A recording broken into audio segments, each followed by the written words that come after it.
Good evening. Welcome to the latest live edition of Last Bell Boxing in sponsorship with LW Liftings. Joined by regulars Ander. Good to see you got your Last Bell Boxing attire on, Ander. Good evening. Evening, gents. And joined by a slightly different backdrop, Daz. How you going, Daz? All right, mate. Sound. In the boudoir. Yeah, my missus said that looks like a bit of a boudoir, doesn't it? Yeah, we won't go any further into that. I'm sure if you move the camera around, there'll be some interesting things. But anyway, it's a family show. So we're going to start with the first topic of tonight. This one's Bivol versus Lyndon Arthur. So not much happening in the boxing world in terms of live fights this weekend. So we're going to do a few rumour things this week on the show. So I'll start with you first, Ander. So just give us your thoughts. Why not? Lyndon Arthur's on a bit of a hot streak at the minute, isn't it? I mean, I'm sure Bivol would prefer to be fighting Beterbiev. But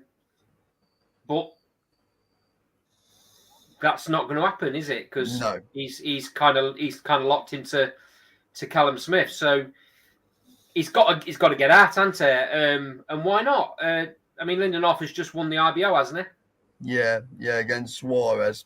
So yeah, why not me? Good luck to him.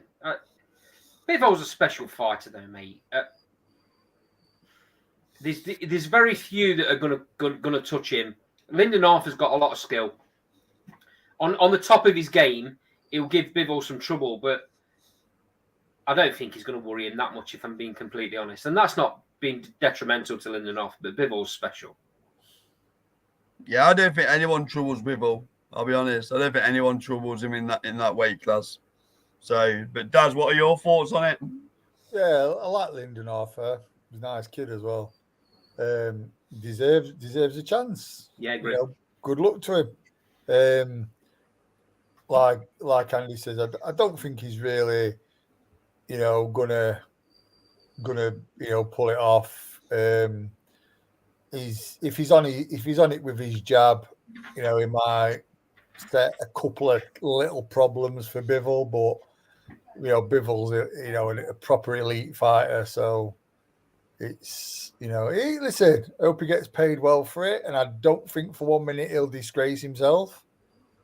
So good luck to him. Yeah, I think Bivol will find the key to that treasure chest where he'll work him out eventually, I think. Yeah. Carl, is Bivol in danger of? I don't know how to put it. He's got nothing. He's got other than waiting for Beterbiev or the winner of Beterbiev Smith. What else has he got? He needs a dance partner, don't he? He needs a dance partner. I'm not sure who that is. He's got the Kawasaki syndrome, hasn't he? He has a bit. No real dance. I mean, to be fair, he's Crawford suffers with that a little bit as well. Yeah. No real dance partners. I know you got Spence, but obviously these clouds around Spence, but. It's a shame, mate. It just doesn't seem to have, because I think the better the fighter, the better he'll fight. It's a very shrewd move going with Matchroom, wasn't it? Because obviously his profiles are probably best it can be. Yeah. So I think, we're in danger of not seeing the best of Bivol, aren't we? Because he hasn't really got a dance partner. Because I don't think we've seen the best of him yet, to be honest with you. No one's pushed him. He'll probably go through his career unbeaten like Kawasaki did, and then there'll be question marks. People but what about if he never really fought so and so? What if he'd be? And he'll just get chucked into that thingy era, won't he? That the light heavyweight era, from back when Bob Foster. It'll be one of them. His career. They'll have to compare him to like Bob Foster and Archie Moore, like heavy and stuff, to see how he'd have done. I personally think Callum Smith gives him a tougher fight than Better BF. I've always thought that. Yeah, possibly, mate. I agree, Carl. I think Callum Smith. Again, that's frustrating because Callum Smith don't get out enough. No. You know, I don't understand why. Clearly, Matchroom don't do enough with him, and I've said this on numerous times on this show. I don't understand it. He's lethal at that weight. I don't get it. Why they not? They've played the angle and they've got the world title fight. Blah blah blah. But how long has it took? And fighting once a year is not good enough, mate. Well, in all truth, really, we should be seeing some dynamite fights in the UK at that weight class, shouldn't we? Oh, mate, the pickings at that weight. I mean, we're seeing Aziz and Boatse, which is good. There's a whole host, though, isn't there? You what, mate? There's a whole host of fighters. Yeah, I mean, and that's where boxing. And that's where it shows that boxing politics is still prevalent in the UK, isn't it? Yeah, Yard's fight with Ricky Summers is off. I mean, why haven't we seen Yard against Callum Smith, Yard against Boatse against Callum Smith? See, I was just going to say no disrespect to Ricky Summers, but you think after Yard's last performance, he'd be a bit better than English champion. It makes no sense, does it? But he's pulled out. Ricky Summers is injured, so that leaves. I don't know if they've got a replacement. And it's the boxing. They'll get a European journeyman, won't they? It's the boxing fans that miss out, isn't it? Because you could almost have a Super Six, couldn't you? That light heavyweight division, and they'd all earn a good pound note out of it, wouldn't they? Yeah. Like you say, Carl, politics and promoters. I mean, you started seeing a bit of light with Warren Jr. Kind of taking George the reins Warren, a little bit. With John Ryder and people like that going there. Yeah, you started seeing like they were making certain fights, and you thought, okay, this is positive. But the big ones won't get made. They don't get made, and they won't get made because it's at the very top end, mate. It's the finest margins about stupid things that stop fights happening. And it's all about these promoters wanting to one-up each other. It annoys me as a boxing fan because we, like you just said, we're missing out on certain fights happening because of the stupidest little things. And it's career defining as well because people will look back and get if the politics gets in the way of Yard versus Callum Smith, let's say. There's always that question mark, isn't there, over the resume? There's legacy. There's always that question mark. Yeah, and Boatse as well. He needs to be fighting the very best English fighter before he goes on to be fighting for world titles. Yeah, I mean, boxer are in a strong position, aren't they? They're in a strong position in that weight class, to be honest, aren't they, boxer? So there's no reason why they shouldn't be making some good fights. But yeah, they've got Ben Whittaker as well, aren't they? Yep. So I mean, they're counting on him as being the future of it, aren't they? Yeah, he's got a few years yet before he's at that level, though. Yeah, he's got a long way. He's got a long way to go. He's got a lot to learn as well. He has. Yeah. He's rapidly becoming one of them who a lot of people are not too keen on his antics, shall I say? He's like he's a modern day Naz. Yeah. Because Naz was either loved or hated for the way he fought. Yeah. Because I like Ben Whittaker. He's very, very skillful, mate. You can see that Naz was one of his idols when he was growing up. The problem is, what I didn't like and what I don't like is when he's embarrassing the fighter he's in with. Yeah. Doing stupid stuff because his level's above whoever he's in with. Show a little bit of respect. And if you don't want to get him out of there too early, then just do enough to win the round. Thing is, it asks the question: should he be with his pedigree? Should he really be being put in with these type of people? Then, if he don't want to take them out, No is the answer. Well, I find it boring. I find it boring when it's such a one-sided fight. It's just dreadful. Yeah, I mean, and he talks. Listen, we all like a bit of confidence in a fighter, but you know, you're in a tough weight division there. You know, and you may well end up being best in world in that division at some point, but there's also going to be some Eastern Europeans. There's going to be probably some Americans who we don't really know about who are going to come up and, you know, be as good as you. I think sometimes you just got to be a bit humble and be appreciative of where you are. Especially at that stage of his career, because he hasn't done anything to be strutting around the ring like that. Naz did it. You know, Naz used to drop people and stand over him gyrating in his his first and second, third, fourth. Naz used to do it, but you know, Naz backed it. You know, now Ben might back it. Listen, I'm a fan of his. I like him, but he's Marmite, and so was Naz. Some people love it, some people don't. Listen, I'll be honest with you.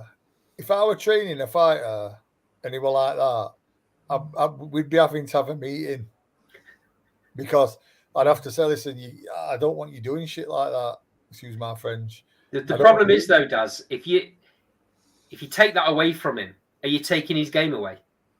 No, because his skill set's there.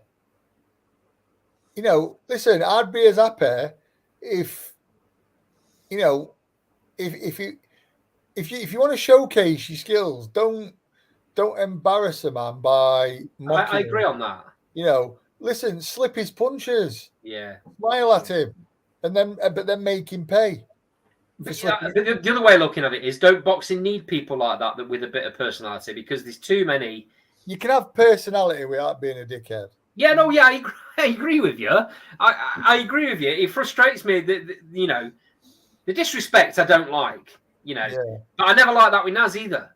Yeah, no, I'll be honest. I weren't the biggest fan of him doing that, but you know, a lot of it. I can't even. I mean, a lot of it at world level, a lot of it with Naz, for me, were to try and draw their mistakes out of an opponent. Yeah, I think Tyson Fury demonstrates how he should do it, but he's earned the right to do it because he's a world champion. You know, to try and unlock an opponent. You know, try and listen. If you're in there with somebody who's almost on an equal standing with you, skill wise, power wise, any advantages, but you think they're a little bit more fragile mentally, you're going to try and unlock them. Yeah. So, I mean, look at what Fury did with Klitschko. Yeah. Stood in front of him with his hands down, stuck his tongue out at him. You could visibly see Vladimir Klitschko looking as if to say, "What is this?" Yeah. Yeah. Well, who stood in front of Vladimir Klitschko and done that? Yeah, and he did similar antics with Wilder, didn't he? Yeah. I mean, he broke Wilder when he got up in that 12th round. Yeah. He broke Wilder. Wilder were never going to beat him. And do you know what, mate? Just flicking onto that. For me, Tyson Fury broke every heavyweight on the planet when he got up in that 12th round, because I don't care who they are, how hard they hit, how fast they are, how skillful they are. Deontay Wilder hits like an absolute locomotive. He'll never hit anyone with a better shot than that left hand as Fury were going down. He nearly decapitated him. Every heavyweight on the planet is going to look at that and think, how can I knock him out? Yeah. How can I keep him down? Because I'm not being funny. If I was active heavyweight at this time, I'd look at that and think, how am I going to keep him on floor? Yeah. Well, Wilder thought that, didn't he? Yeah, Wilder's face, mate. That was the closest I've ever seen in a fight to the Rocky movie. Yeah, where you can see him thinking, "What the?" Yeah, you know when Rocky gets up at end of Rocky 1. Yeah. He goes like that to Apollo. Come on, and Apollo looks as if and goes, "Oh God, what is going off here?" Do you know what I mean? Wilder were like, I mean, he were making. Yeah, he's doing a little dance and Doing his everything, dance, wasn't wasn't he? it? He signed, did a dance, and me like Wilder and like probably 99.9% of people, I went, he's done. He's done. I was devastated because I had him in front, and I went, oh, he's done. And then, mate, I still can't believe I'm saying it. And do you know what? Credit to the referee, because a lot of referees had looked at him up front and waved it straight He'd off. have waved Yeah. it off, yeah. Yeah. I mean, but to Khan and give him that benefit, and then he literally opened his eyes and he got up and won rest at round. Yeah, Clear as a bell as well when he got Won up. the rest of the round. It's like yeah. crazy. Absolute lunacy. Well, while we're talking about the heavyweights, we may as well move on to the next topic. So I'll give you a bit of context to this. So Eddie Hearn's been doing the rounds on the media tour, and he's openly admitted that Joshua versus Wilder is looking a bit ropey now in Saudi Arabia because they call in the interest in the fight. So they may well be going to Vegas. So, and they're talking about January, February next year, possibly. So I'll come to you first, Darren. Does this fight happen? I hope so. I think. I mean, I don't see for British boxing. If Wilder wins, then what do we have next? Fury Wilder 4. However, if Joshua beats Wilder in decent fashion, it whets the appetite for Joshua v Fury. I don't think Joshua will beat him. No, I don't. I think he'll ice Joshua win 4 rounds, if I'm honest. I think listen, if Joshua goes after him, you know, he stands a better chance. If he stands off him with his gloves eye, he's just going to punch holes through him. But let's not discredit.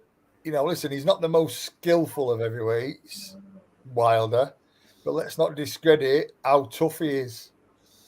Yeah. You know, he's a tough guy. He took some hammer off Fury. Yeah. And you know, went out on his shield. He's a tough man, but he happens to carry. Well, I mean, have we ever seen power like that in heavyweight division? Certainly not for a good 30 odd year, mate. You know, No. I mean, If not single shot wise, I mean, people are saying he hits harder than Foreman.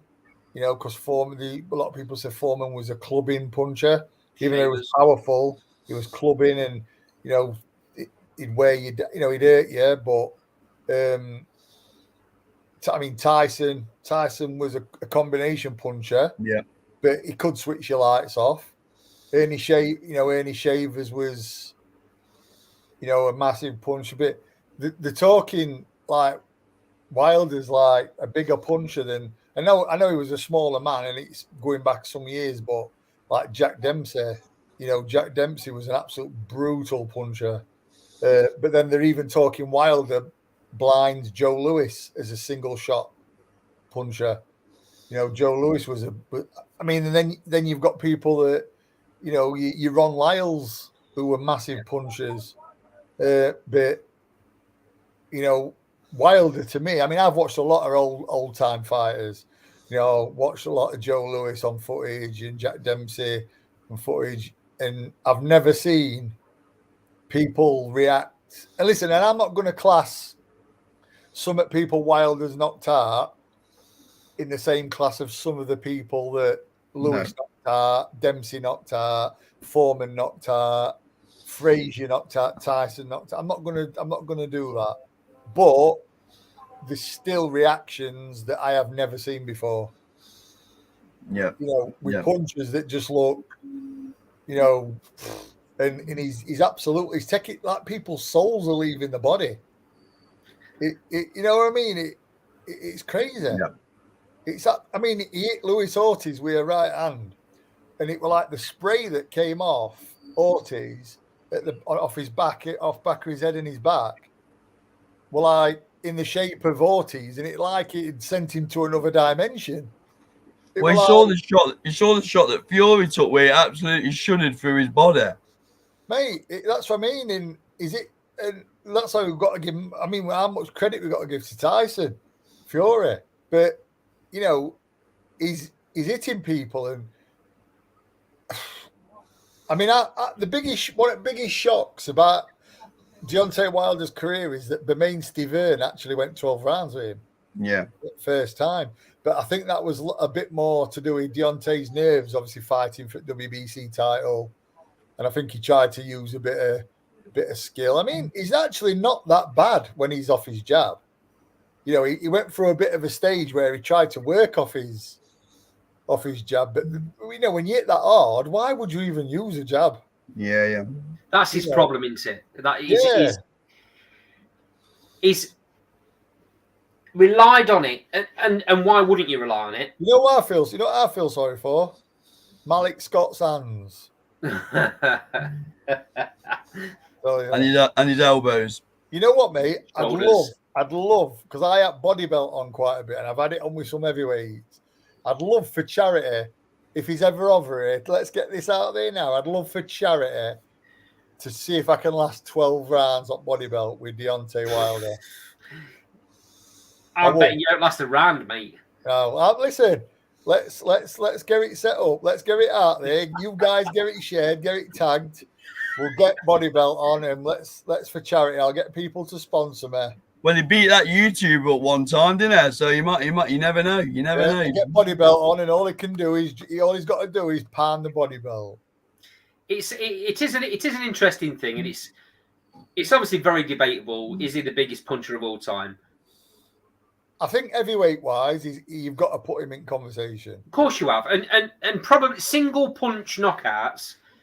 It probably is the hardest puncher of all time. But I mean, you brought a really good thing up a minute ago, where you said the level of opponents he's been in with, compared to the 60s era and the 70s era. Yeah, I mean, Ernie Shavers. I mean, Ali said he's hit me hardest I've ever been hit. Ernie Shavers. So when Ali's saying, "No, I didn't want to take another one of them."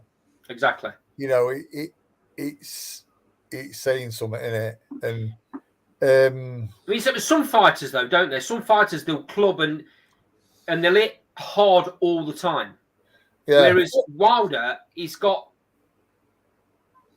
just that dynamite, one punch dynamite. You go to sleep. It's not. Yeah. Yeah, I mean, and I'll still stand by that he beats everybody in the heavyweight division apart from Tyson Fury. Yeah, I'd agree with that. Wilder's kryptonite is he can't fight off the back foot. So if you can, if you're brave enough to put it on him like Fury did, and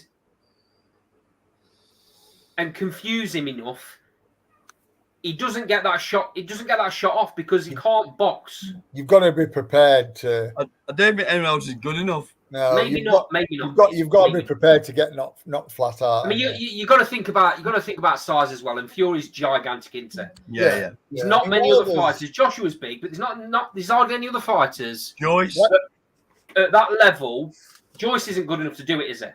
I'm all about size wise though. Size wise, yeah, but he's not. He's Joyce hasn't got it in him to put it on Wilder to keep him on his back foot. I mean, look how he flattened Elenius.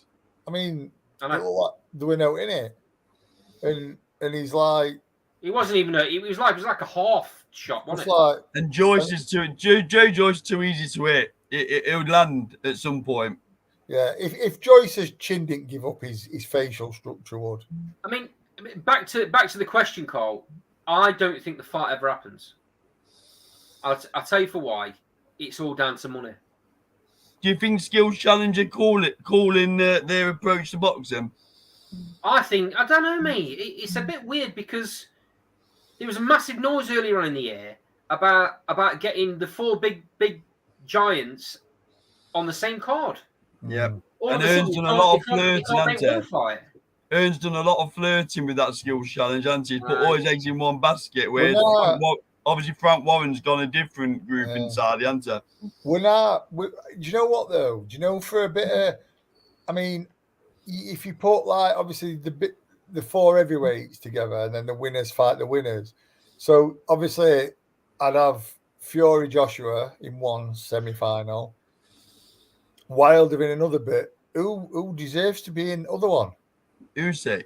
It's got to be Usyk. Yeah. Sorry, miles away. Yeah. So, or even Fury Usyk, winner of Joshua, and Wilder gets. The problem is though, Daz, I don't want to see Wilder against Fury 4. No, it happened though. It's going to happen, Carl, because he's number one. He's number 1 ranked for WBC. Yeah. Eventually, that mandatory is going to have to be made. I know the WBC are basically giving Fury free reign to do whatever he wants. They all talk about stripping him, aren't they? If he doesn't fight, he's mandatory. They will never strip him in a million years. Allegedly. Cole, Charlo's not fought for what, 3-4 years? Yeah. They're not going to strip Tyson Fury, mate, ever. They've got no bollocks. WBC have no bollocks. They're supposed to be the leaders when it comes down to organisations. They're meant to be the golden belt. The green strap's meant to be everything. Well, the organisation is absolutely nothing because they've got no bollocks. Yep. They'll never strip him, mate. I'll tell you what, mate. I don't think it's no bollocks. I think it's no integrity more than no. Well, yeah, but that as well. I mean, he's talking Tyson Fury. I know we're going off on a tangent. I won't say what I was just about to say because we're going to go on to Fury in a minute. But this fight for me, we'll go on to it now.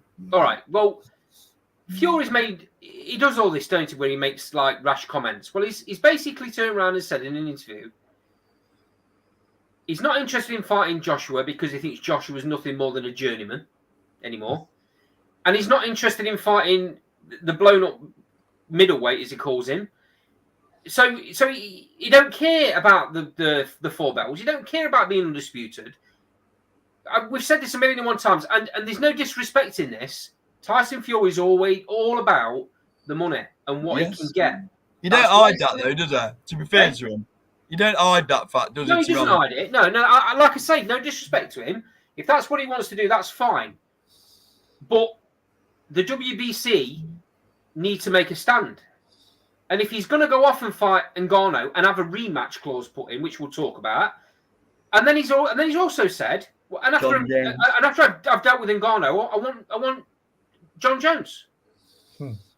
Yeah, and he's talking about fighting Ngannou in the octagon, isn't he, as well? So there's 2 years gone. So, right, exactly. So there's another 2 years gone with the belts going nowhere and doing nothing. So the WBC have to make a decision. They've got to do something. I blame Conor McGregor and Mayweather for all this. Yeah, you may be right, mate. I mean, the thing is, you can't blame Tyson Fury for taking a fight that's going to make him more money than any other fight he's had against somebody he's going to beat easily. And that's all I would say about blaming Conor McGregor and Mayweather, they were at very different stages of their careers, though, weren't they? Yeah. Mayweather, it was Mayweather's last fight, and McGregor, riding a wave of popularity. I mean, how many fights has McGregor had since? Not many, has there? No. So but we're talking about the self-proclaimed lineal heavyweight champion of the world, stroke WBC champion of the world. Listen, the sad thing is, he's the best fight. He's the best heavyweight of his generation. Yeah, he is. And he's fighting,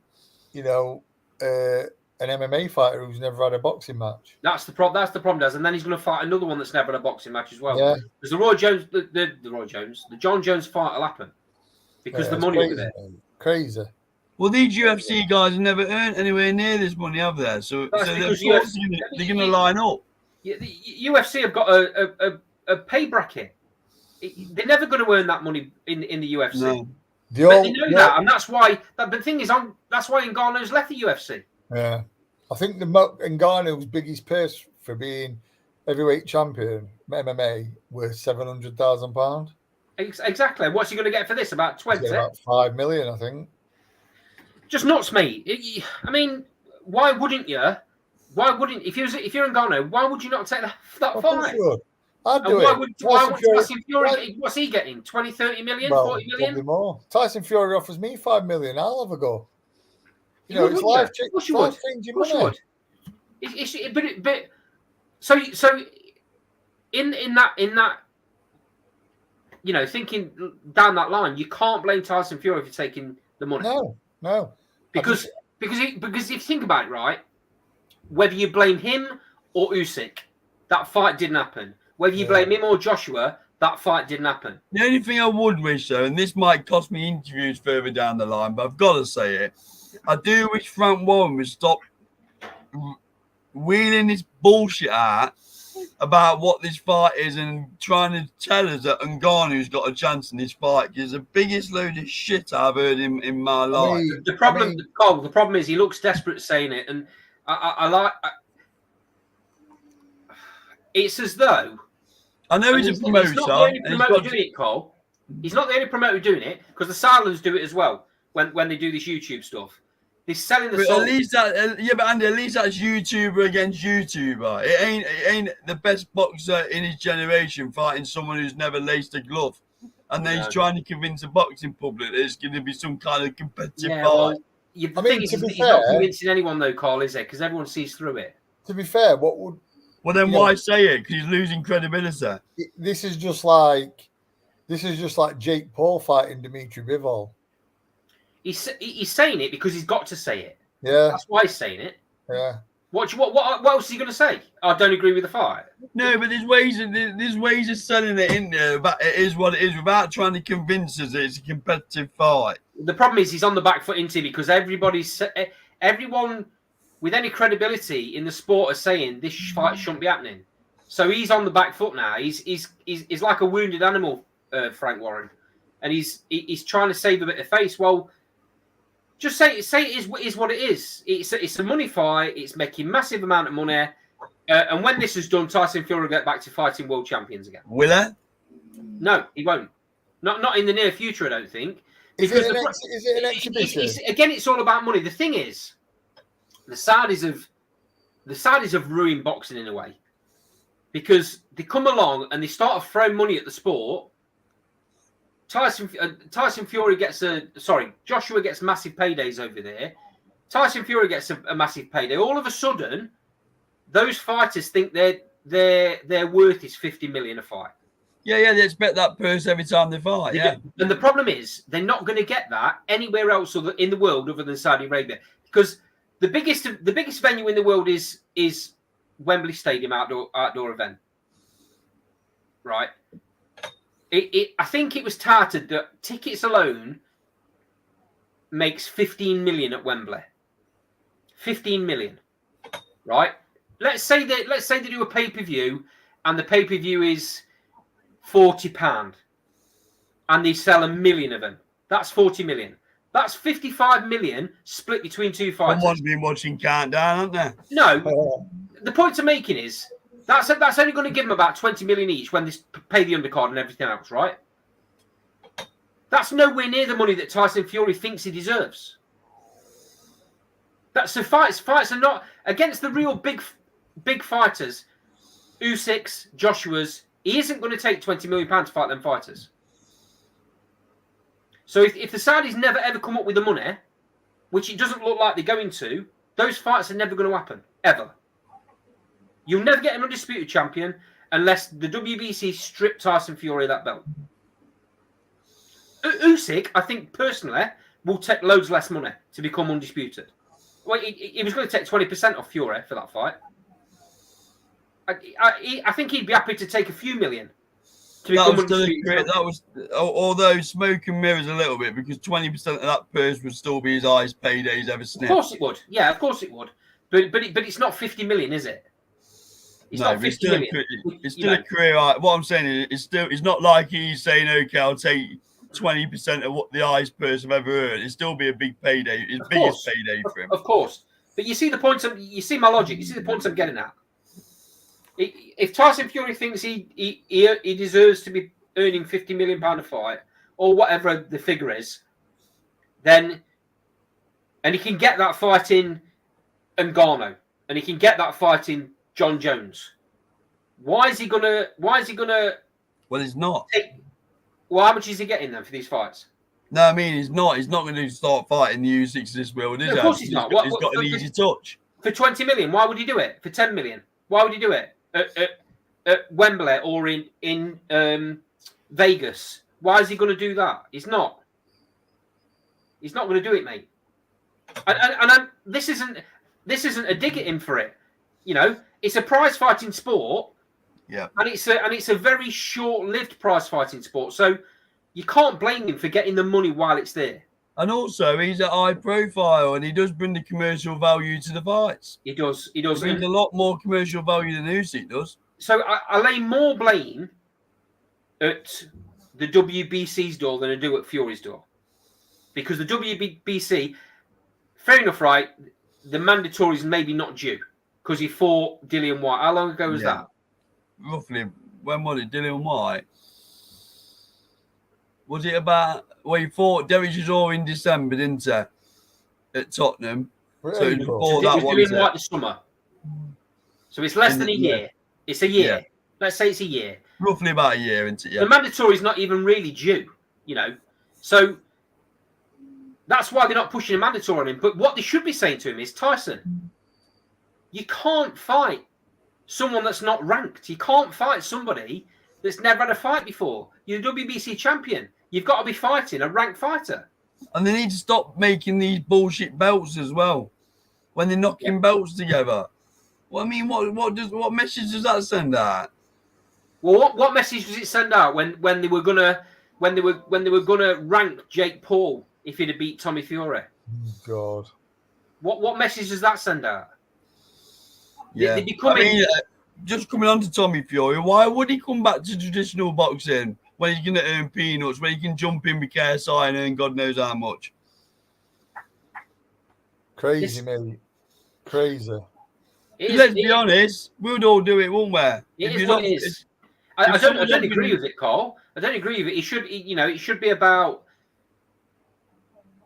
It's not. It's about money, but it should be about wanting to become champion. Surely that's why he became a boxer in the first place. Wanting to be a champion. But the money he's earning is eye-watering, isn't it? Of course it is, and you're not going to turn it down, are you? Because if we're being completely honest here, I'll ask you this, Daz. What level do you think Tommy Fury's actually at? What now? Yeah.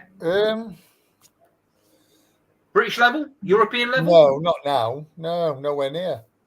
Nowhere near British level now. Right, so probably area title. Right. So what's he going to earn in an area title fight? Probably, mate, if I'm honest, he's probably not. I mean, what's he fighting at? Light heavyweight? Yeah. So he'd be in Manchester, and so probably fight for the central area. I mean, some of these light heavy. Listen, I mean, I won't back him to beat Ben Whittaker at minute. Let's say one of the three big British promoters put him on one of their shows for an English title fight. How much are they going to pay him for that? Yeah, not as much as he's getting paid to bash a YouTuber. He won't get 100 grand. But he has. I will say one thing. I've seen him spar with a good kid, and he has got a bit of something about him. But while ever he's doing this, fighting Jake Paul and KSI, if he finally decides that right, let's have a proper go. Let's have a proper go and see what happens. This is just all detrimental to him. Will he ever do that though, Daz? I doubt it. I suppose, Carl, the answer to that is it all comes down to whether this YouTuber phenomenon dies out. Yeah. Yeah, I mean, what's his record at minute? What is he? 5, 6 now? He's not had many, has he? No, so let's say he beats another 5 or 6 YouTubers up and gets 12-0. I mean, what does that qualify you for in today's world? Yeah, They don't count on his pro record, surely. Jake Paul's on it, isn't he? So he's 9-0 at the minute with 4 KOs. Right. So, I mean, 9. So let's say he has another couple that count on his record that are recognised by the board. Then what? Does he get a shot at a European title straight off? Bypass British? I mean, I don't know, mate. It's a funny one. I think he's chose his path and he's going to stick to it. And in a way, at his level, you can't blame him for doing it. I mean, he's kind of a more of a celebrity than a boxer. Yeah, he's in Love Island, wasn't he? So yeah, that's so at his level, I don't have a problem with Tommy Fury doing what he's doing because it is what it is. But when you're talking about world champions and the best fighters in the generation to go off and do it, I don't think that's right. I'll be honest. It's a big difference. I don't think it's right. I think it's disrespectful to the sport that's made you lots and lots and lots of money.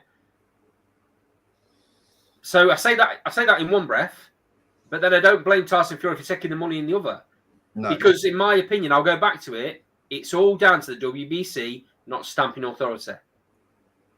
And they're never going to do it, lads. They're never, ever going to stamp authority with Fury. No. If Cinnamon would have come out and said, we're going to strip me if you fight in Ghana, it'd be interesting to see what he'd have done. He'd have dropped the belt, mate. I think he'd have dropped the belt. He'd have done what Riddick Bowe did. He'd have dropped the belt. He'd have dropped the belt. He'd have gone and earned the money against Ngannou. He'd have gone and earned the money against John Jones. And then he'd have come back and took the belt again and laughed at him. That's what he'd done. Because he's the problem is he's the best, isn't he? You know, so who's going to stop him from coming back and doing it? He's the biggest draw as well, isn't he? Yeah, he is. Organisations need to have a bit more about them. It's not just the WBC either. You know, we've complained a year or so or 2 years ago that the WBA weren't stripping Leo Santa Cruz of the super title when he hadn't fought for 4 years. Yep. He hadn't defended the belt for 4 years. They still didn't take it off him till right at the very, very end when everyone was putting pressure on him. So it's not just the WBC. The problem is the spotlight's on the heavyweight division. It always has been and it always will be. They're making themselves look foolish and they're ruining an opportunity to have the first ever 4-belt champion. Well, it's a very inactive division, isn't it? And to be fair, Joshua's leading the way in terms of activity. He's been out twice this year, hasn't he? The problem you got right. Okay, so this fight against Wilder don't happen with Joshua. Who does he fight? Andy Ruiz. Again? Yeah. Seen that, done that twice. Is that how big the division is? It's got to be Ruiz. It's 1-1, isn't it? So, and I think Ruiz sort of disgraced himself a bit in that second fight. Yeah, I agree. Yeah. So Ruiz would probably want to try and put that right. To be fair, but because these massive fights aren't happening, lads, the belts are being held up. That you're getting nowhere fast, and you're probably never going to get an undisputed 4-belt undisputed champion. No. Not in the near future, anyway. No. And that's a shame, isn't it? It's a shame that it is. Because in reality, Tyson Fury would go down then in history as probably one of the best. The problem you're going to get is in 10 years' time or 20 years' time when people start having these conversations like they've done it throughout generations. Who's the best? Who's your top 10? Who's your top 5? Someone is always going to turn around and say, well, he never fought Usyk. Or he never fought Joshua. He never fought everyone in his era. Even though we think he's the best, right now, someone's always going to get that argument. Yeah. You've got to take blueprint from Lennox Lewis. He did it right. Yeah, he did. Fought everybody. And the only person he didn't fight of his era Didn't want to fight him. Bo didn't want to fight him. And and to be honest, you can add Mike Tyson to that, because I know he fought Tyson at the very end when they were both shot, but when Tyson was in his prime and Lewis was in his prime, Lewis was mandatory for Tyson's title, and he didn't want to fight him. Yeah, Lewis, to me, mate, listen, I'm a big fan of Tyson, but Lewis had his number. Lewis beats him 9 times out of 10. And he had Bo's number as well, and Bo knew it. That's why he didn't want to fight him. Yeah, I think Bo would have had a better chance of beating Lennox than Tyson would have had. But well, Lewis and Tyson sparred many rounds together, didn't they? Yeah. So Tyson knew what Lewis was all about. Yeah, Lennox was very, very, very good. Right, coming on to that. Sorry, Daz. Yeah, Lennox to me was almost a perfect heavyweight. Yeah, I agree, mate. Just before you move on, Cole, I'd like to get an answer off Daz on this. I've said it a few times, who I think, and I think you have. Where'd you put Lennox Lewis in the best of all time, Daz? Heavyweights. Yeah. Yeah. Best heavyweights of all time, where'd you put him?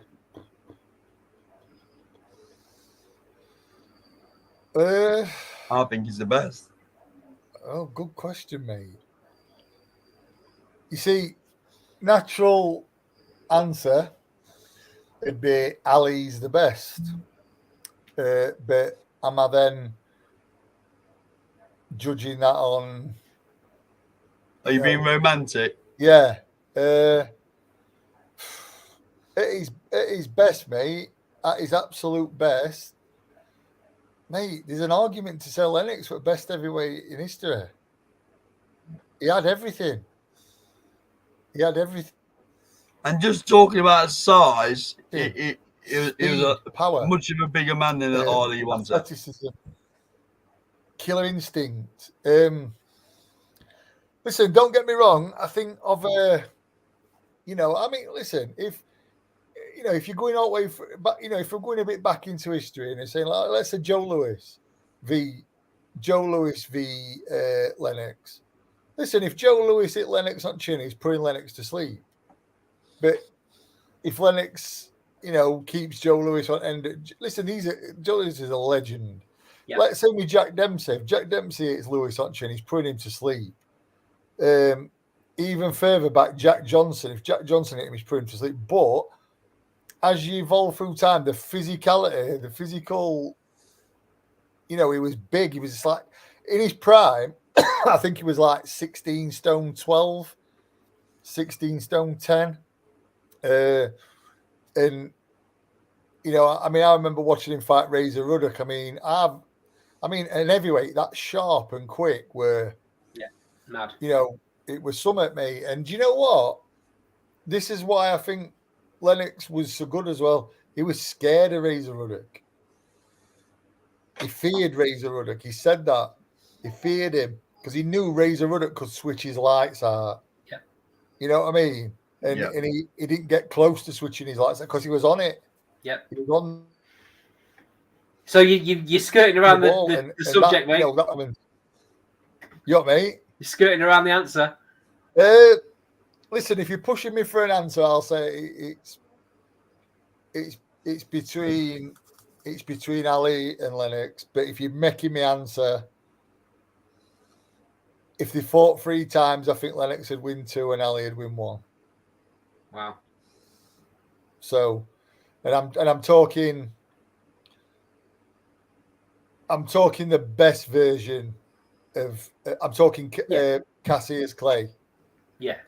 Because the Muhammad Ali that fought Foreman, Lewis wouldn't have done that. Lewis wouldn't have burnt himself out. Lewis would have touched him with jab, hit him with right hand to body instead. He wouldn't have burnt himself out. So the best, to me, the best, probably the best performance of Ali were, well, they say Cleveland Williams when he get it the famous "What's my name?" To me, when he beat Sonny Liston, that version of Ali that was Cassius Clay, the one that beat Williams and the one that beat Sonny Liston, possibly he could have beat Lewis twice and Lewis could have beat him once. You know, the original Cassius Clay, the fast version. But you definitely put Lewis in your top 3 of all time. Mate, at worst, he's second. What about you, Cole? I think Lennox Lewis is the best heavyweight, and I take Darren's point on Muhammad Ali straight Cassius Clay. I'm going from the angle though that he would have just been too big. I think the fights has got bigger as we've gone through the generations. Yeah. You see, the best Lennox, like I said, was 16-10, 16-12, v Ruddock and that. What about reach though, Daz? What about reach? Yeah, you know, we had a big issue. See, Ali wasn't as, you know, I mean, I think Ali was 15 and a half, 16 stone. Ali was maybe 16. But what about height? What did Ali stand at? Ali was 6'3", I think, I believe. So, and that's where I'm coming from. I just think Lewis. Lennox 6'5", you know. Yeah, it's not as much as you think. No. They're not like the monster. I still think Lewis had more of a reach. I think Cassius Clay. Yeah, I think Cassius when he was Cassius Clay, he was 15 and a half, 16 stone. So you're probably talking a stone difference, maybe. But then you open up another conversation that, you know, Ali was like, I mean, what he achieved were unbelievable. But I'm talking purely inside the ring. Yeah, you know, I respect Muhammad Ali. Yeah, I am. I respect him for everything he did outside the ring. That goes without saying, all his humanitarian work. No, I'm talking about inside the ring. I'm talking about inside, because to stand and take when you blatantly passed your best, to take what he took off. But he went too long, right? Far too long. Yeah. But what he took off Foreman, mate, in that fight, no human being should ever have to endure that. Now, that makes you think that in his prime, as obviously Cassius, he didn't get hit that much. Listen, it negates a lot of problems. I think Lewis beats the Ali that beat from that in the 70s. That Lewis beats that Ali easier than he beats Cassius Clay. I think he maybe might, you know, with Cassius Clay, it might have been Cassius 2, Lennox 1. And that, to be fair, mate, is no slight on Lennox. No. But I think, you know, he'd probably have a better chance of being 3-0 or 2-1. I just think Lewis is a complete boxer, isn't he? Yeah, he is. He was, mate. He is, you know, very, you know, for me, a fantastic fighter. You know, he sort of had everything. And he got out of the game at the right time. Yeah, he did, mate. Yeah, he was very, you know, he's humble with it. He sort of thought, you know what, he was against Vitaly Klitschko. He thought, nah, it's not there anymore. Yeah, he had life and death with Vitaly, didn't he?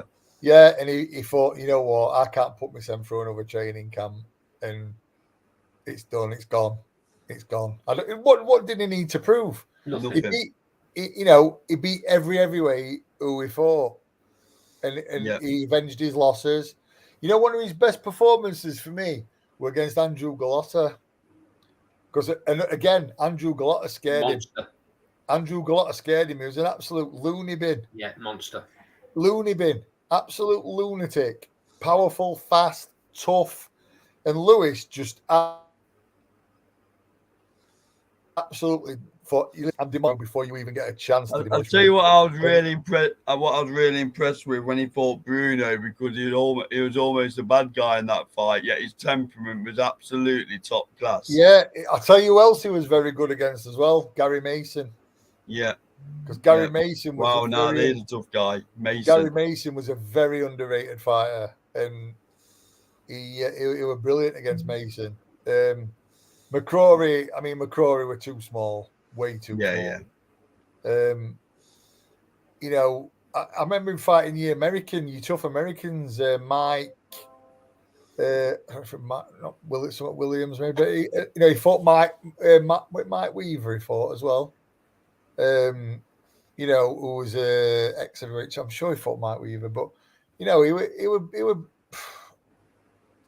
was just in command. I mean, yeah, I know he lost to McCall, but McCall was he was no joke. Oliver McCall. That wasn't Lennox Lewis though. That wasn't Lennox Lewis that night. It wasn't. Yeah, listen, and what did he do? He come back. He beat the brakes off him. Yeah. And then he lost to Rackman. Listen, heavyweight champion at world, he made a fundamental mistake. He basically, spun off at ropes facing other way. And as in Rackman, threw a right hand at the same time, and it just absolutely nearly took his jaw off. Yeah, it was Michael Grant that he fought.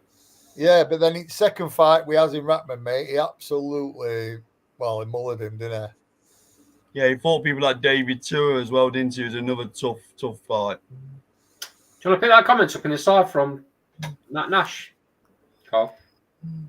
So good evening, Matt. I think if Lewis rematched Vital, then Lewis would have dusted him. Lennox was training for Kurt Johnson. Johnson pulled out and it caught out Lewis. Lewis in rematches was switched on properly. I have to agree. In rematches, he did seem to. Yeah, he did, mate. Get the bit between his teeth. Yeah, he adjusted, but I just think that I don't agree with that. Lewis probably may have pulled it out and done it better, but look what Vitali went on to achieve.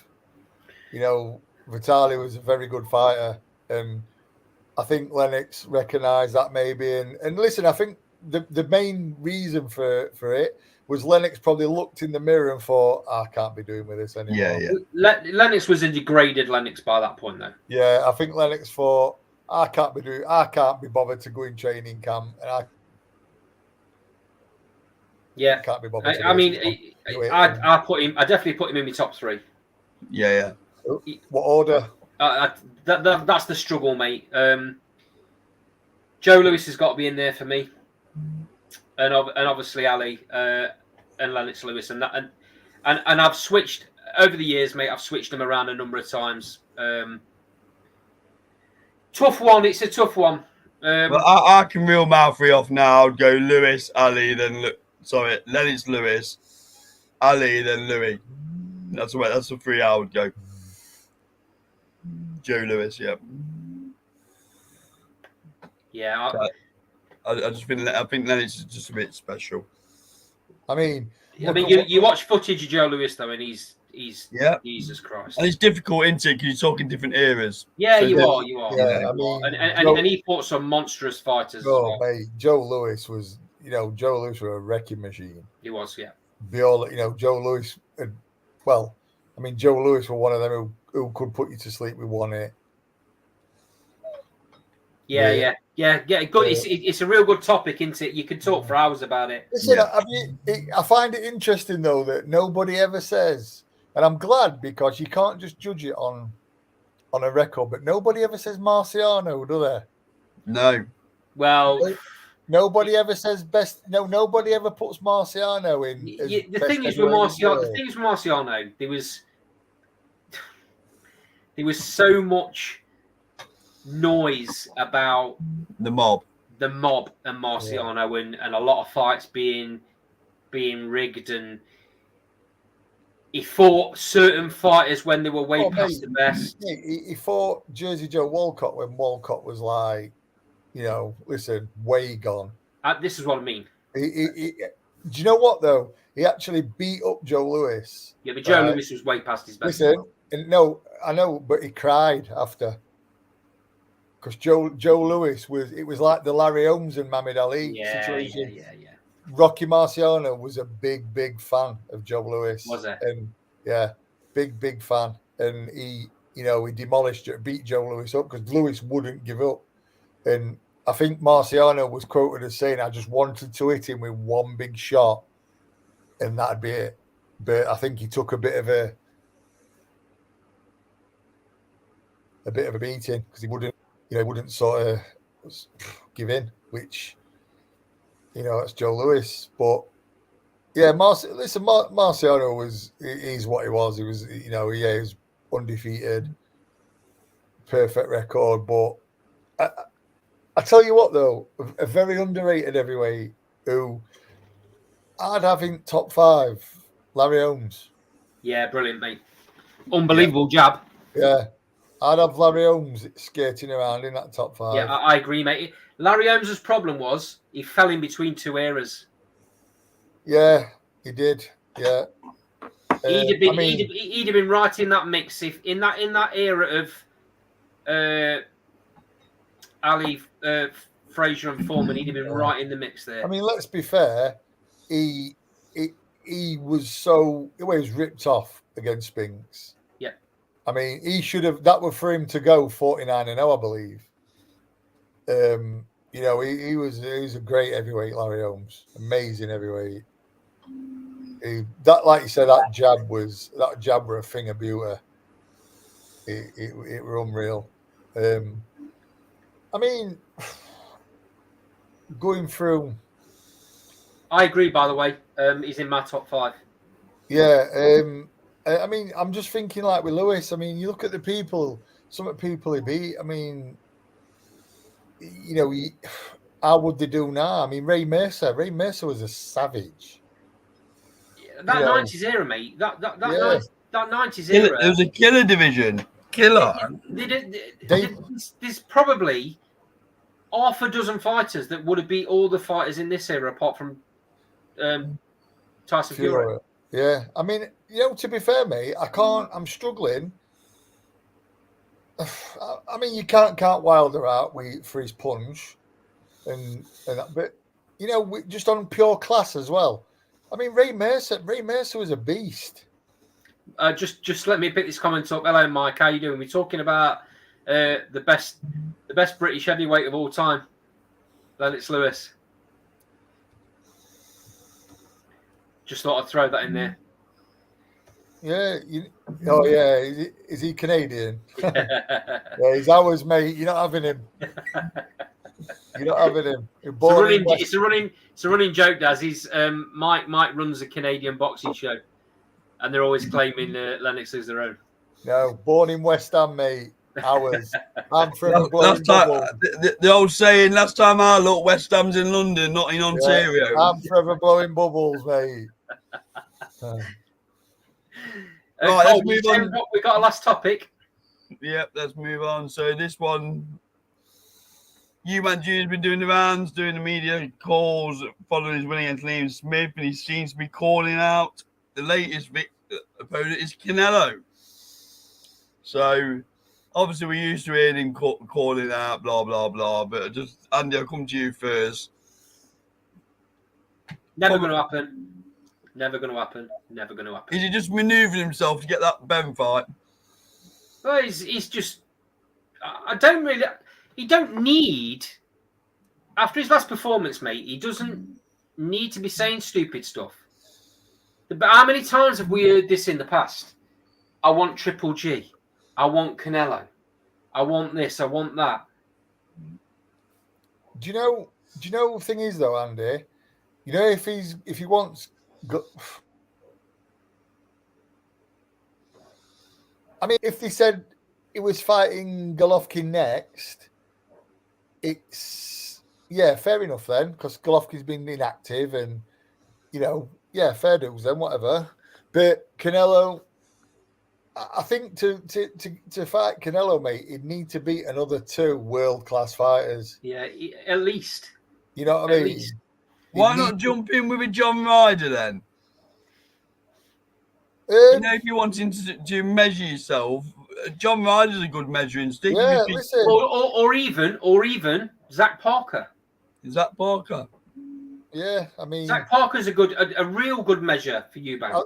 I think if he beat Ryder or Parker, he'd then have to fight another world class fighter that's quite recognisable. What about an Andrade? Yeah, mate. No one's beat Andrade yet, have they? So that could be his pathway, couldn't it? If he Yeah, jumps in why with not? Zach Parker next, maybe because Zach Parker needs a big fight to come Well, back. Although we think we're going to hear about it, Parker don't we, or Andy? Ryder, Parker or Ryder, then Andrade. So Mike in the sidebar says he's not ready for Canelo. He agrees with what Carl's saying, and he likes the Parker versus Eubank fight. Zach Parker needs a big fight back, don't he, after his hand injury in the... I don't think Eubank Jr. would take the Parker fight because there's not a lot in it for Eubank, is he? Parker hasn't got a belt or anything like that.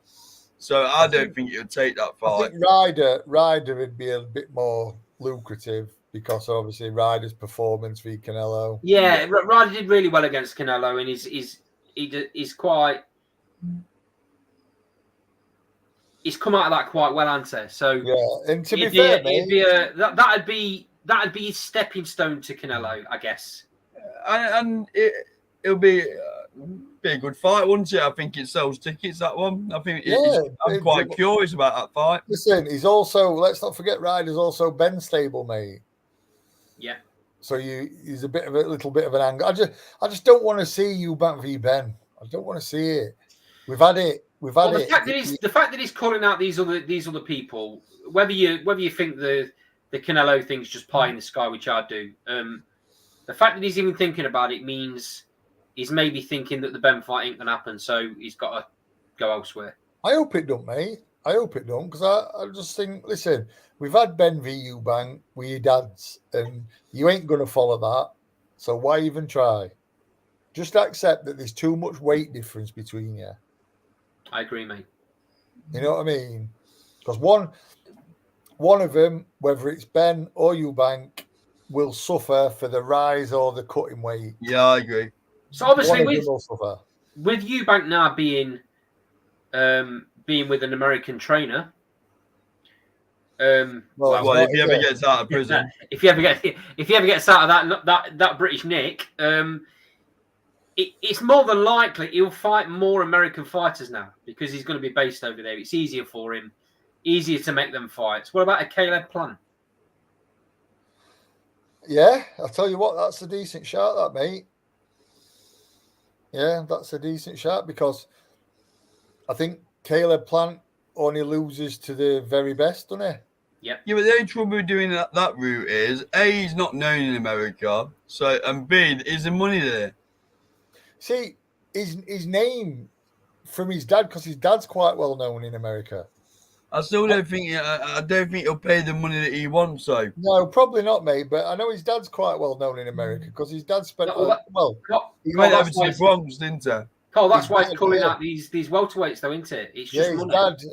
His dad, and that's why, and that's why the Canelo fight don't happen. I think he fights in the UK. I don't think he fights in America because the UK is where the money is from. It's where his profile is. I don't see him fighting. Then he's got a problem, isn't he? Because that train is never going to get back in this country again. I mean, what an idiot, though. Yeah, the question's got to be: everyone's talking about. Oh, he had a gun going out of the country. He must have had the gun coming in the country. Yeah, he came in private. He came in private jet, though, didn't he? They're not the same security regime. That's not an excuse, is it? Did he not? I'm just saying how it is. Did he not get mugged last time he were here? No, they reckon he carries it on domestic flights in America, and it seems I don't know the rules and the laws of America, but it seems to be okay to carry a gun around certain states. I heard that last time he was here, was it with Burns when he fought Ricky Burns? I heard he got into a bit of trouble. Oh, did he? While he were out walking somewhere when Crawford fought Ricky Burns. Yeah, right. He got assaulted or something. I don't know how true it is. But I heard he had a bit of a bad experience. Well, he's not very clever bringing it to the UK, is it? And then trying to get it back out again. With ammunition as well, I might add. Yeah, exactly. It's a bit naughty, that. A bit naughty. I mean, to be fair, mate, I'm not overly sold on the guy anyway, if I'm honest. I think they're never going to let him back in the country, mate. So I don't know what Eubank's going to do for a coach. I think he's a bit of a pillock, if I'm honest. So Mike says that he was mugged. Now he must mean when he was in Scotland. Then yeah, I'm pretty sure that happened. Yeah, and that's obviously why he's carrying it. But you must realise that the laws here aren't the same. Surely somebody's told him that. It's Yeah, crazy. thing is, mate, you get mugged when you're here with Crawford v Burns, so you get that happens. I mean, to me, a sensible person, all they do is say, listen, to promoters and say, listen, last time I were over in UK, yeah. I got mugged, right? So I want someone security. I want a security person with me at all times, and I'm sure that could have been sorted. What we asked for when we in workshop, does. Yeah, you need it, mate. He, I'm not overly sold on the guy, if I'm honest. Listen, my missus could train Terence Crawford.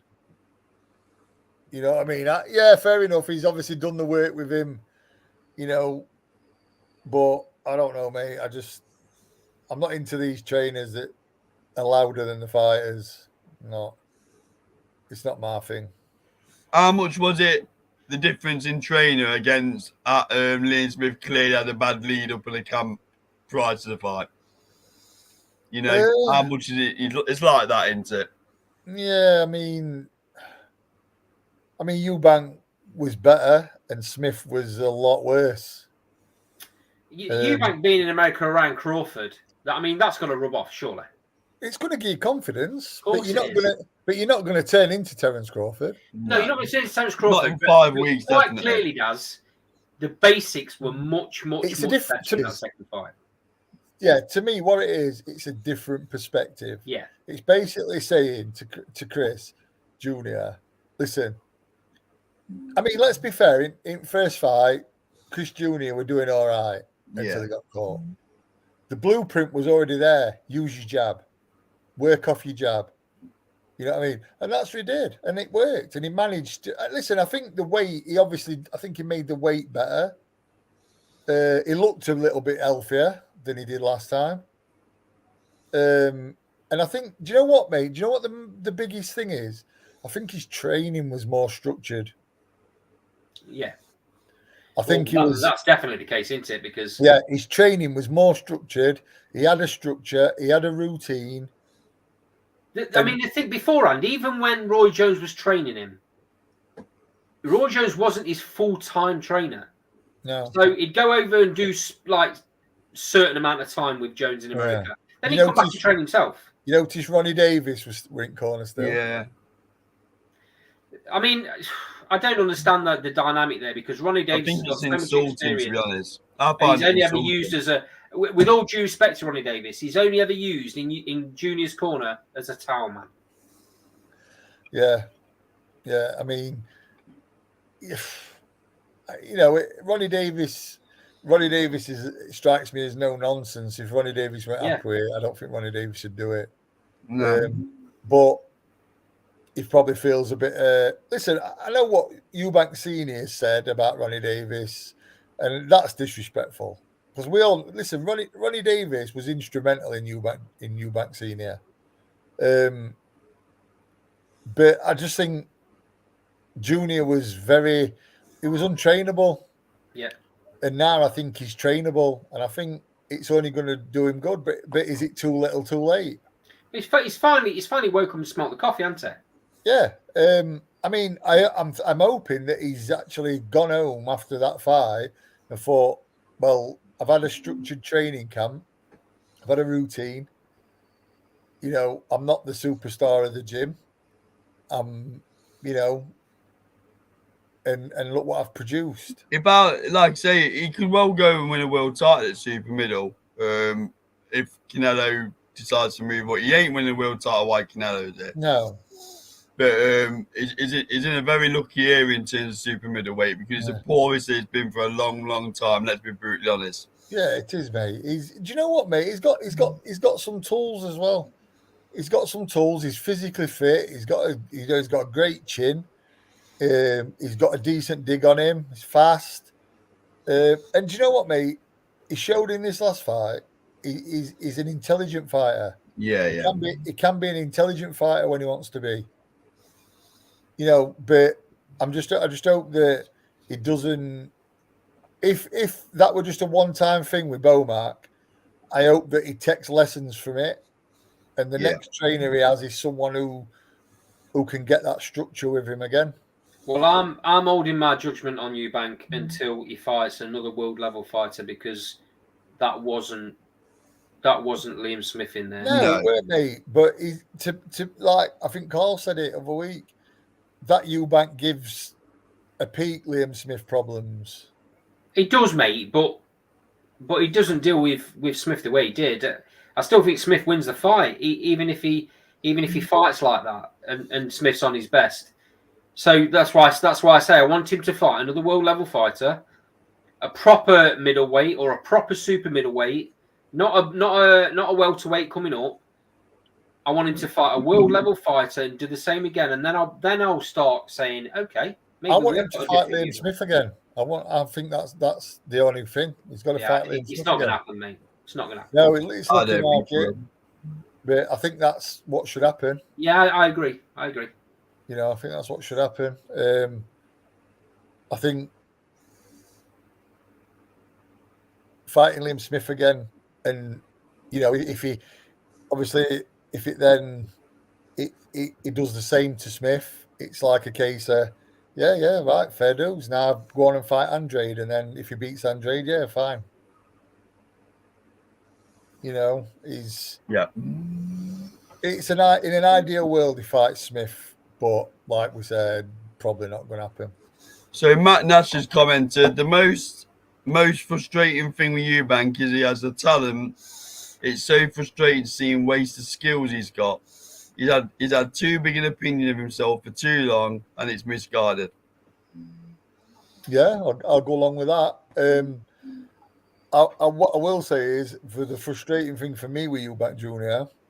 is I used to follow him on Snapchat and everything, and I used to see his training, and the guy was absolutely crazy, mad fit, super fit, unreal fit.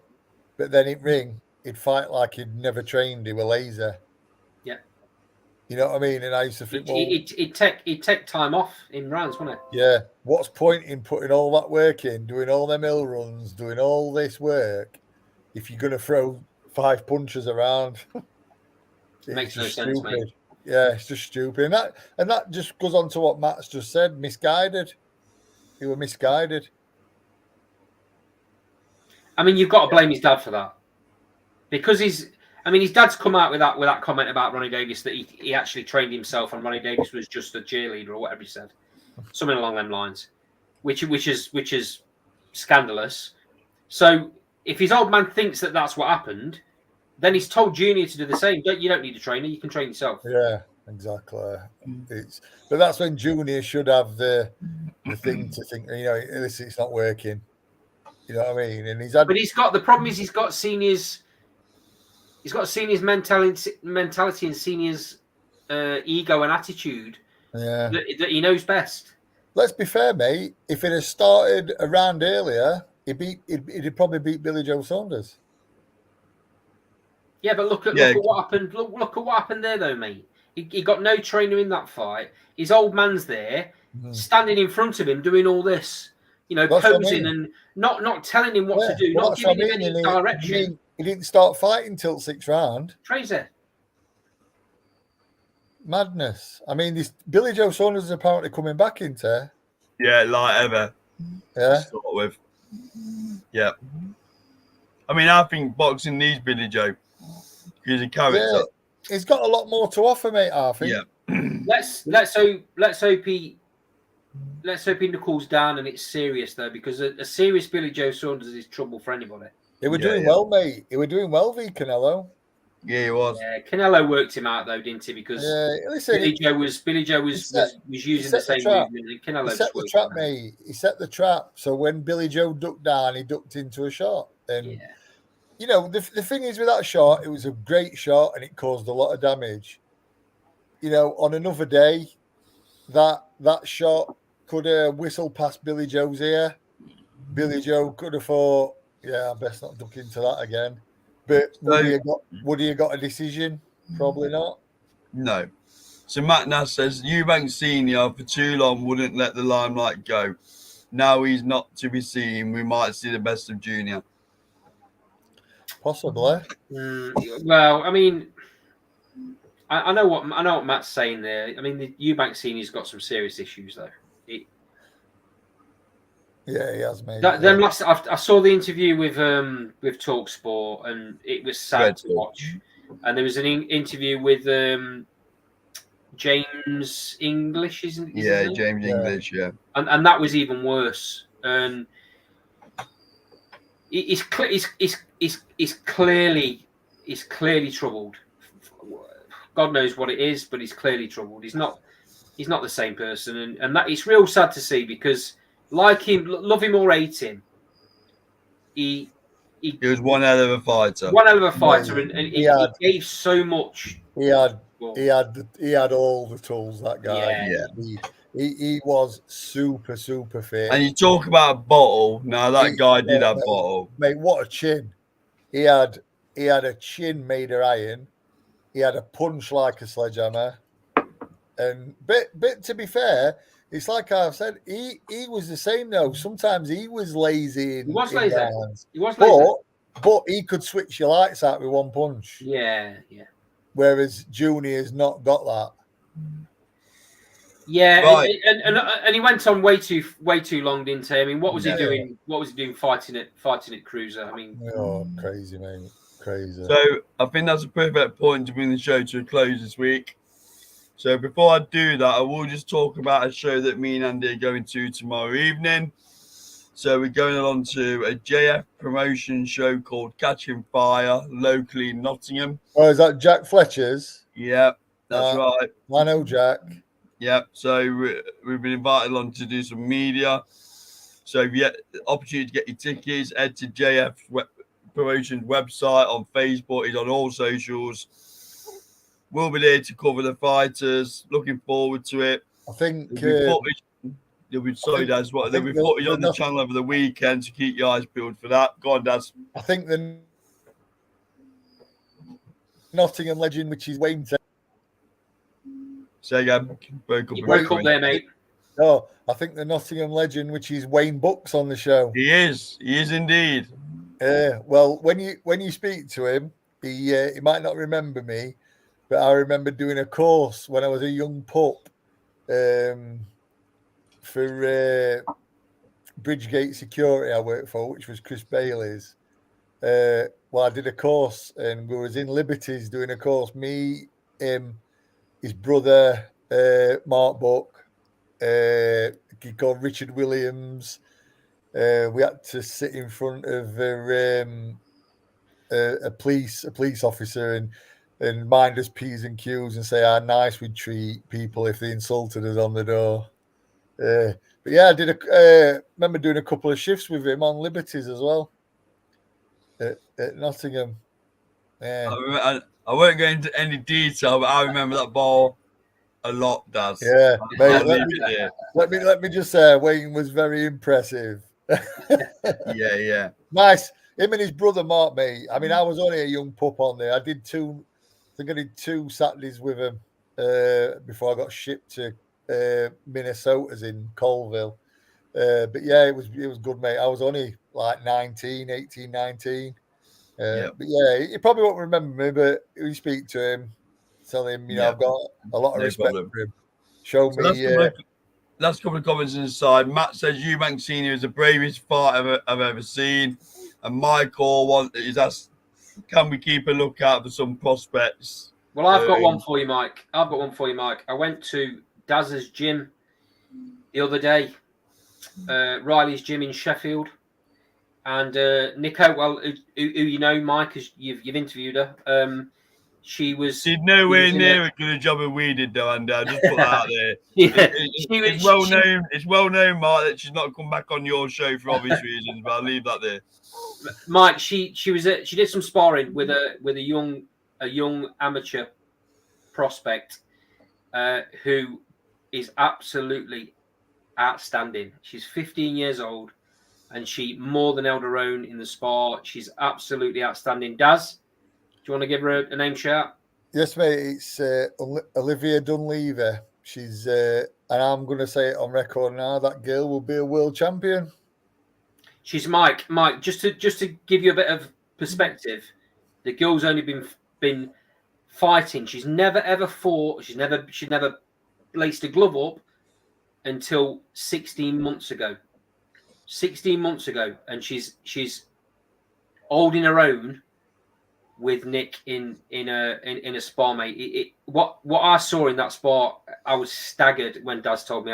But no, that isn't Sheffield in Canada, by the way, Mike. So let's not go down the Lennox Lewis route. Sheffield's in Yorkshire in the UK, so unfortunately she'll be fighting for the UK. Yeah, so keep an eye out, mate. There's no doubt she's heading for massive things. It wouldn't surprise me if she turns pro by the time she's 19, 20 at the very, very latest. But she's going somewhere. We have to give a shout as well, mate, to prospect wise. I've got to give a shout to his own Tom Crowder, who you interviewed. Yeah, Tom 3-0. It might be worth you linking in with Michael, because he does a prospect show, Knuckle Up. It's a 9 o'clock our time. Yeah. And what he does, he showcases all up and coming fighters. So it might be a good opportunity for some of your fighters at Riley's gym to get some exposure. Yeah. I mean, Tom's a welterweight 3-0, and I only work off 55%, Mike. Tom's got a ridiculous punch power. But he looks to set it up as well. Very good thinking fighter, Tom. So he's one to watch from our place, and then he's in his last 4-rounder sometime in October, I believe. Yeah, October 21st. He's fighting seasoned Fons Alexander, and then Fons Alexander. Yeah, and then he's moving on to Sixers. Yeah, mate. He's 3-0, and he's sparred 10 rounds with Dom Untu, Central Area champion. Yeah. So, there's a lot of talent in our gym. A lot of talent. I mean, got some of them amateur lads who are going to be a bit, spectacular. To be fair, yeah. There's a lot of talent in that gym. Yeah, Mark, if you want to nip on the channel at some point, mate, there's a couple of interviews there that I did with these two we've just been talking about. They dropped on the channel today. So I think I've seen his channels. Wear a bit of a baseball cap, him.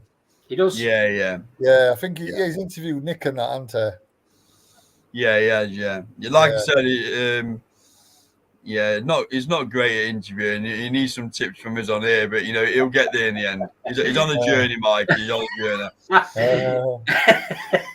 He's a top lad, Mike. To be fair, he's a top lad. Oh, he's a good lad. He just got an interview. No.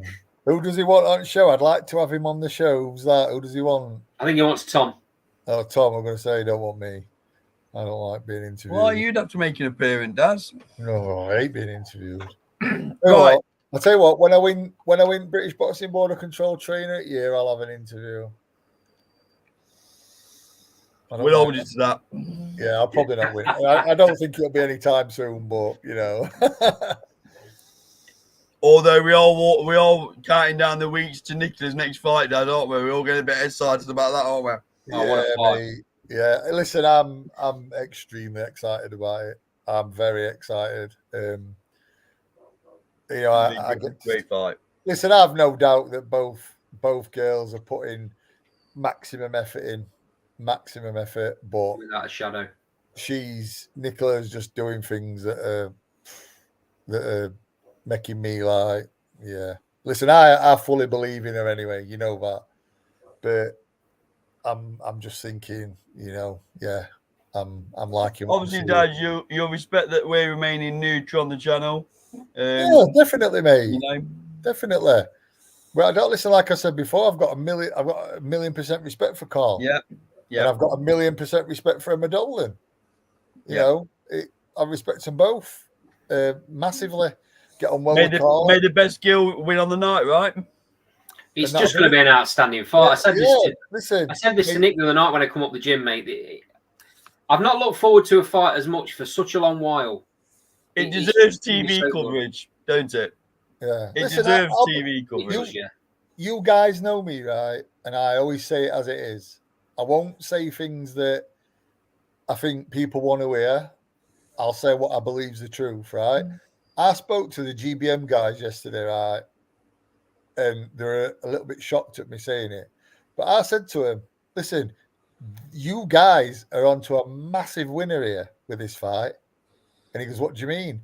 I says, because I'll tell you now, in my opinion, if Nick doesn't do what I'm coaching her to do, if she doesn't follow the plan, it's going to be an absolute barnstormer. It's going to be an absolute war. It's going to be like fight at year. Meet in the middle of the ring and let's have it. It's going to be a crazy fight. It's going to be mad because they've both got Art of Lions and they both want to win 1,000,000%.